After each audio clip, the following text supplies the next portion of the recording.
কাঁদতে কাঁদতে হাসি। টয়লেট করেছে, প্যান্টটাকে চেঞ্জ করে দিয়েছি। জানোই তো জামা কাপড় পরাতে গেলে এত কষ্ট। ব্যাস কান্না। লোকে ভাববে যে মা যেন মেরেছে, মা যেন বকেছে। দেখো শুধু দেখো, বাজারে খালি রুই আর কাতলা আছে, পাবদা টাবদা নেই। 500 কাতলা নিয়ে এসেছি। হ্যালো, আর বাজার মাজার কি কেন? তোমার জন্য তরমুজ। হ্যাঁ হ্যাঁ হ্যাঁ হ্যাঁ হ্যাঁ, বাজার আমি ভালো পেলাম না আজকে। আর থাক, এই রসুনটাও পাইনি। রসুন পাওনি? না, বর তো বাজার করে এনে দিল, কিন্তু সংসারের সমস্ত কাজ পড়ে রয়েছে। অনেকটা বেলা হয়ে গেছে, কিন্তু কিছু করার নেই, কাজগুলোও তো সারতে হবে। ওদিকে ছেলেকে খাইয়ে টাইয়ে দিয়েছি, ছেলে ঘুম দিচ্ছে, ওর বাবা ঘুম পাড়িয়ে দিল, আর ওর কাছেই এখন ও রয়েছে। আর আমি ঘর বাড়ি সমস্ত কিছু ক্লিন করছি। মানে বিরক্ত লাগছে আমার, জানো না। মানে গতকালকে বাড়ি ছিলাম না সন্ধ্যে থেকে, গতকালকে অনেক কাজ আমার বাড়ি থাকলে এগিয়ে নিতে পারতাম।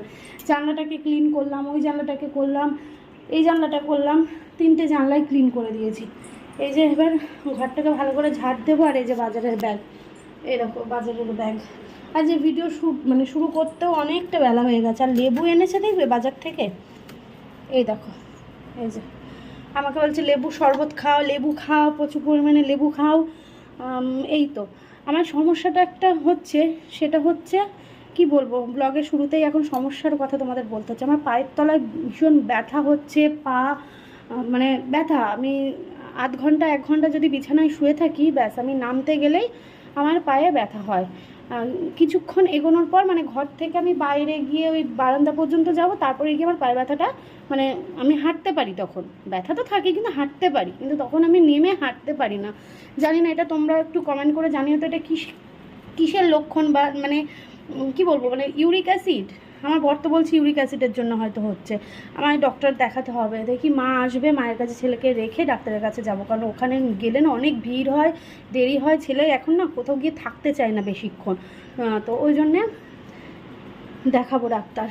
প্রচণ্ড সমস্যা হচ্ছে এই পায়ে ব্যথা। তো ও বললো প্রচুর জল খাও, লেবু এনে দিয়েছি, লেবু খাও, দেখো কি হয়। যা কি গো, এই টক দই আনুন তো, হেনা করবে বললে যাবে? টক দই না দিলে কি করে হেনা করবা? ডিম রয়েছে, টক দই তো দিতেই হবে, নাহলে চুলের শাইনি আসে। দেখো কি করবে। আর কাতলা মাছ নিয়ে এসছে, বাজার করে এনেছে, কিছুই করিনি। আমি আগে ঘর বারান্দাটা ঝাড় দিয়ে মাছটা ধুয়ে স্নান করব, পুজো দিয়ে তারপর রান্না বসাবো। Hello everyone, good morning. কেমন আছো তোমরা সবাই? আমি রিয়াঙ্কা, নতুন একটা ব্লগে তোমাদের সবাইকে অনেক স্বাগত আর অনেক ভালোবাসা জানিয়ে আজকের দিনটার সাথে ব্লগটাও শুরু করছি। সকালবেলা একটু যদি দেরি করে ওঠা হয়, তাহলে কিন্তু দেখবে সকাল থেকে বিকেল পর্যন্ত সমস্ত কাজকর্মই যেন একদম ডিলে হতে থাকে। তো আজকে কিন্তু আমার সাথে ঠিক তেমনটাই হয়েছে। আজকে যেহেতু বর বাড়িতে রয়েছে, তাই সকালবেলায় তাড়াহুড়ো করে যে ওঠা, রান্না করা, কাজকর্ম করা, এটার চাপটা একটু কম ছিল, তাই একটু দেরি করেই উঠেছি বলতে পারো। তো তারপর ছেলেকে সময় দেওয়া, ছেলেকে খাওয়ানো, ওকে ফ্রেশ করানো, এই সমস্ত কিছু করে ছেলেকে আর নিচে রেখে আমি আর কাজে হাত দিতে পারিনি। তো ভাবলাম ঠিক আছে চলো, ও বাজারে গেল, বাজার করে আনুক, তারপর ছেলেকে ওর কাছে রেখে আমি এক দৌড়ে কাজকর্মগুলো সেরে ফেলবো।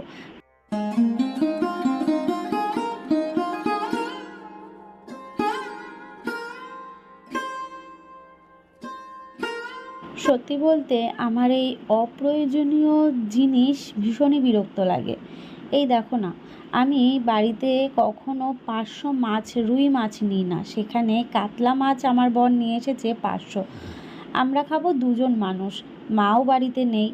তো 2জন মানুষের এই 500 মাছটা অনেকটাই না, তোমরা বলো তো? আমি মনে করি একদিনে এতটা না খেয়ে এইটাই যদি 2 দিনে কিনে খাওয়া যায়, সেটা কিন্তু অনেকটাই বেটার। তার মধ্যে ঘরে নেই ফ্রিজ, ফ্রিজ থাকলে এত কথা আসতো না। যাকে বর হাতে করে নিয়ে এসছে, আর কি করা যাবে। তো সেই মাছগুলোকে আমাকে পরের দিন রাখতে হয়েছিল, আর শনিবারটাকে আমায় ভাঙতে হয়েছিল, কিছু করার ছিল না। সত্যি বলতে একসাথে 3-4 পিস মাছ আমি কোনো দিন খাইনি, বা খেতে আমার মনে হয় না কারুরই ভালো লাগে। 2 পিস এনাফ। তো তার জন্য আমি রেখে দিয়েছিলাম পরের দিনের জন্য, ভাজা মাছ রেখে দিয়েছিলাম। আর এইদিকে কিছু জামা কাপড় গামলায় ভিজিয়েছিলাম, সেইগুলো কেচে নিচ্ছি। আর মাছ ধোয়াও হয়ে গেছে, রান্নাঘর কিন্তু একদম ক্লিন। জামা কাপড়গুলো ধুয়ে একেবারে স্নানটাও সেরে নেব। সকালবেলায় যদি স্নানটা সেরে তারপর পুজো দিয়ে রান্নাটা করা যায়, তাহলে কিন্তু বেশ ভালো হয়, আর মনে হয় যেন একটা কাজ মাথা থেকে নামলো। তোমরা যারা আমার পুরনো ভিউয়ার্স আছো তারা জানো আমি কিন্তু সকালবেলা ঘুম থেকে উঠে বাসি কাজকর্মগুলো সারার সাথে সাথে স্নান পুজোটা দিয়ে রান্নাঘরে যেতাম, রান্না বসাতাম। কিন্তু এখন সোনা পাপা আছে, তো ওর জন্য সমস্ত নিয়ম উল্টোপাল্টা হয়ে গেছে।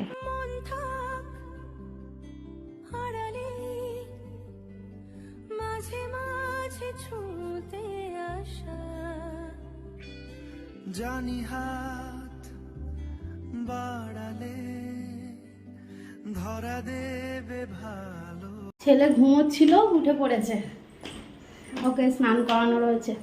পুজো দেবো, দিয়ে ভাতটা বসিয়ে দিয়ে দেখো সিঁড়ির মধ্যে মাটি মাটি ফেলেছে। কালকে গাছ নিয়ে নামিয়েছে নিচে, লঙ্কা গাছগুলো। আমি অবশ্য ওপরে এসে এখনো দেখিনি কি করেছে না করেছে। বাড়িতে থাকি তো গাছ গাছ করে পাগল হয়ে যায়। ভালো হয়েছে, এখন রোদের তাপটা লাগছে না, মানে রোদটা সেইভাবে লাগছে না। কি দারুণ লাগছে, এই দেখো জবা ফুলগুলো, জাস্ট দেখো তোমরা, কি ভালো লাগছে না। বৌদি আজকে অনেক জবা ফুল দিয়ে গেছে, তবে গাছ থেকে একটা তুলবো, কারণ ফুলটা ফুটেছে, ঠাকুরের চরণে না পড়লে ভালো লাগবে না। এ মা, সূর্যমুখী গাছ দেখো নষ্ট হয়ে যাচ্ছে, মানে ফুল হয়ে যাচ্ছে, ঠিক আছে, 2-3টে ঝিমিয়ে গেছে, আর এটা তো এখনো হয়নি, হবে। আর এই দেখো কি সুন্দর বড় হয়েছে। চলো আমি জামা কাপড়গুলো মেলে দিই, দিয়ে নিয়ে নিচে যাই। এই দেখো কি বড় বড় জবা ফুল হয়েছে, কি বড় বড়, কি বড় বড়। বাড়িতে আসতে চলেছে নতুন কিছু, তবে তোমরা জানলে তোমরা অনেক খুশি হবে। তো সেই জিনিসটা আনার আগে বাড়িতে ইলেকট্রিকের কিছু কাজ করাতে হবে। তো তার জন্যেই আজকে মিস্ত্রি দাদাকে আসতে বলা হয়েছে। তাই দুপুরবেলায় রান্নাবান্না সেরে যখন ওই দাদা আসে, তার সাথে কথা বলা, সমস্ত কিছু বুঝে নেওয়া, এই সমস্ত কিছু করতে গিয়ে মাঝখানে আমার দুপুরে ব্লগ বানানো হয়নি। সেটা তোমরা ভিডিও কন্টিনিউ করলে দেখতেই পাবে। তবে জানো তো, তোমরাও খুশি হবে, ভীষণ খুশি হবে। তবে কি বা কিছু আমি এখনই তোমাদের সাথে ক্লিয়ার করছি না, বলছি না। আগে ব্যাপারটা হোক, তারপর তোমাদের সাথে শেয়ার করব। কারণ ওই যে আমার ভাগ্য তো, বা আমার কপাল তো, অনেক কিছু আশা, অনেক কিছু আনন্দ করে ফেললে না সেই জিনিসটা হয় না। তাই জন্যে আমি তোমাদের সাথে এখন এই মুহূর্তে শেয়ার করতে পারছি না। তবে গেস করো তো কি হতে পারে, তবে ভীষণই প্রয়োজনীয়। এই দেখো এই গাছে 4টে, এ গাছে এই যে একটা, এ গাছে 3টে, এই গাছটাতে একটা, আর এই গাছে 2টো। এই একটা হলুদ তুলবো, এত ফুল দেয় কি বলবো গাছটাতে। এই একটা হলুদ তুলি, আর এই একটা তুলি। চলো, কি দারুণ লাগছে না। এই দেখো বৌদি কতগুলো ফুল দিয়ে গেছে, আর এই হচ্ছে আমার গাছের ফুল। আরও তো ছিল, তুললাম না। একটা সাজিয়ে এবার বড় কিনতে হবে, জানো তো, এটা অনেক ছোট হয়ে যাচ্ছে। চলো পুজো দিয়ে নিই, তারপর ভাতটা বসিয়ে ছেলেকে স্নান করিয়ে দেবো। সিংহাসনে কালারিং ফুল না পড়লে সিংহাসনটা যেন ভালো লাগে না। আর ফুল দিয়ে আমার ঠাকুর কিন্তু একদম ঢেকে গেছে। অনেক দিন পর আজকে সকালবেলা আলু সেদ্ধ, গরম ভাত, সাথে মাছ ভাজা, এটা দিয়েই খাওয়া হবে। তো বরের জন্য খাবারটা বেড়ে দিয়েছি, আমি পরে খাবো, আগে ছেলেকে স্নান করাবো। এই তরমুজটা সেই লালটা হলো না কেন? আমি এটা সবথেকে মতো নষ্ট হয়েছে। তাও ভালো। আমি সেই যে লাল বালি বালি, আমি ঠিক জানি না। এই দেখো দেখো দেখো দেখো, হামলা দেবো দেবো দাঁড়া, দেবো দেবো দেবো দাঁড়া, তোকে দেবো দেবো। তো খাওয়ার জন্য মুখখানা কেমন করেছে দেখো। বাবাই খাবে তুমি? দাঁড়াও দাঁড়াও দাঁড়াও, আমি দিচ্ছি, দাঁড়াও দাঁড়াও। খুশি হয়ে গেছে, ওরে নাচো। সকালের খাওয়া দাওয়া তো হয়ে গেছে, ছেলেরও খাওয়া হয়ে গেছে, ছেলে এখন ঘুমোবে। আর এখন সবজিগুলো গোছাবো, মাছ ভাজা ভাত তো হয়ে গেছে, শুধু হচ্ছে তরকারিটা বসাবো, তো সেটাও বসিয়ে নেব। তো তার আগে চোখে পড়লো এই যে যে কি বলে তরমুজ নিয়ে এসছে, সেই তরমুজটা খেলাম, ভীষণই বাজে লাগলো, ভালো লাগলো না খেতে। তো এই যে টমেটো নিয়ে এসছে, টমেটোগুলো খুব সুন্দর, কিন্তু আমি বলেছি, বারবার করে মেনশন করলাম যে টমেটো আর হচ্ছে পেঁয়াজ এটা এনো না, কারণ টমেটো রয়েছে, পেঁয়াজও রয়েছে, এনো না। আর কি, তাও আবার এখানে 1 কিলো নাকি? হ্যাঁ ওই তো 1 কিলো টমেটো নিয়ে এসছে, আর অলরেডি এখানে 500-র ওপর টমেটো রয়েছে ঘরে। তাহলে কি বলি বলো তো? আর কি, এই বাজার ঘাট যদি আমার দায়িত্বে পুরো পড়ে যায় তাহলে আমি ঠিকঠাক মতন করে নিতে পারি। আর কি, চলো এগুলো গোছাই, দেখি কি কি নিয়ে এসেছে। এই যে এখানে উচ্ছে, লঙ্কা, চাল কুমড়ো নিয়ে এসছে, এখানে মনে হয় পটল আর ভেন্ডি আছে, পটল আর ভেন্ডি এটার মধ্যে।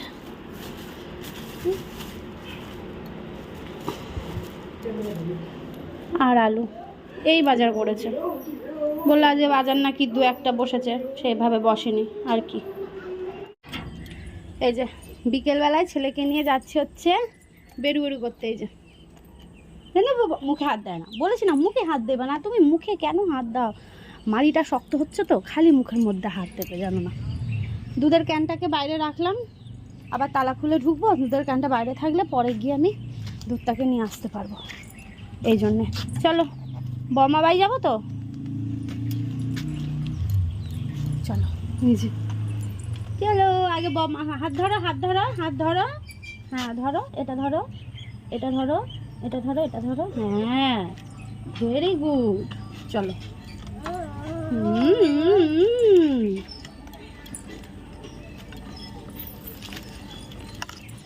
চলো যাই, ঘুরে আসি। এই যা ছেলেকে নিয়ে এবার একটুখানি বাইরে বেরোনো।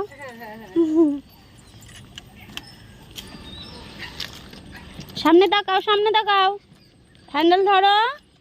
হ্যান্ডেলটা ধরো বাবাই, ধরো। আর উত্তর দিতে হবে না, তুমি ধরো।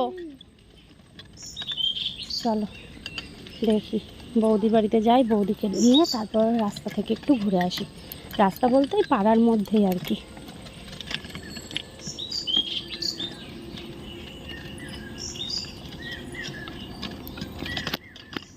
বম্মাকে ডাকো, বম্মাকে ডাকো,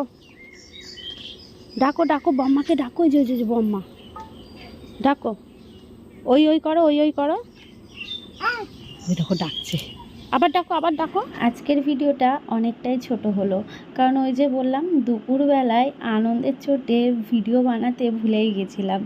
ওই যে ইলেকট্রিক মিস্ত্রি দাদা এসেছিল, কোথায় কি হবে না হবে সেগুলো দেখার জন্য। তো তারপর সন্ধেবেলায় এদিকে জামা কাপড় এত পরিমাণে ছিল ওই বিছানার মধ্যে, সমস্তগুলো ভাঁজ করে নিয়েছি। আর আনলাটা একদম ফাঁকা হয়ে গেছিলো, আনলার জামা কাপড় নিচে নেমে গেছিলো। তো আনলাটাকেও সুন্দর করে গুছিয়ে নিয়েছি, সাথে এই ঘরের বিছানার চাদরটাকেও চেঞ্জ করে নিয়েছি। আর এইগুলো হচ্ছে ছেলের, তো এইগুলো ও ঘরে নিয়ে যাব। তো আজকের ব্লগটা এখানে শেষ করলাম। কেমন ভালো থেকো সবাই, শুভরাত্রি, টাটা।